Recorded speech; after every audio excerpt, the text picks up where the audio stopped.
Pemerintahan Presiden Prabowo Subianto dianggap menunjukkan keseriusan dalam pemberantasan tambang ilegal.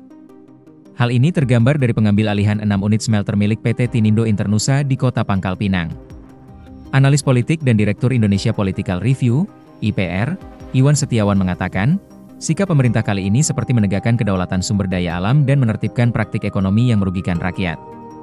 Sehingga, tidak hanya berhenti pada proses hukum para pelaku. Presiden Prabowo membuktikan bahwa penegakan hukum terhadap tambang ilegal bukan omon-omon. Ini langkah nyata yang menunjukkan komitmen beliau untuk memberantas praktik ilegal yang selama ini merugikan negara ratusan triliun rupiah, ujar Iwan, Rabu 8 Oktober 2025. Iwan mengatakan, kerugian akibat tambang ilegal di kawasan PT Timah nilainya sangat besar mencapai 300 triliun rupiah. Wajar bila pemerintah mengambil sikap tegas kepada para pelaku yang menimbulkan kerugian.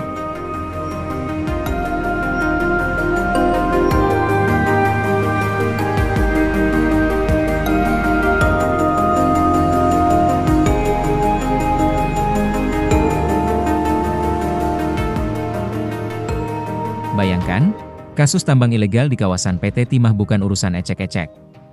Menurut Kejaksaan Agung, kerugian negara malah mencapai 300 triliun rupiah. Angka tersebut bukan sekadar statistik, tapi cermin dari bocornya kekayaan alam yang seharusnya masuk ke kas negara, jelasnya. Iwan menambahkan, langkah ini juga melengkapi upaya pemerintah sebelumnya melalui Kementerian Energi dan Sumber Daya Mineral, ESDM, yang telah mencabut izin 190 perusahaan tambang, mayoritas diantaranya produsen batu bara, karena tidak berkomitmen menjalankan kewajiban reklamasi. Ini bukti lain bahwa pemerintah tegas dan konsisten. Penegakan aturan tidak boleh pandang bulu. Kalau perusahaan tidak berkomitmen pada reklamasi dan lingkungan, ia harus dicabut izinnya, ucapnya. Ia menekankan bahwa persoalan tambang ilegal atau pertambangan tanpa izin, peti, bukan hanya terjadi di Bangka Belitung, tetapi hampir di seluruh provinsi di Indonesia. Masalah tambang ilegal ini bukan cuma di Babel. Data Kementerian ESDM menunjukkan ada 2.741 titik peti di seluruh Indonesia. Bahkan, Presiden Prabowo melaporkan secara resmi ada 1.063 titik tambang ilegal dengan potensi kerugian minimal 300 triliun rupiah. Ini luar biasa besar, ujar Iwan. Oleh karena itu, langkah pemerintah perlu mendapat dukungan. Sehingga, tidak ada pelaku ekonomi yang memonopoli bisnis demi keuntungan pribadi maupun kelompok.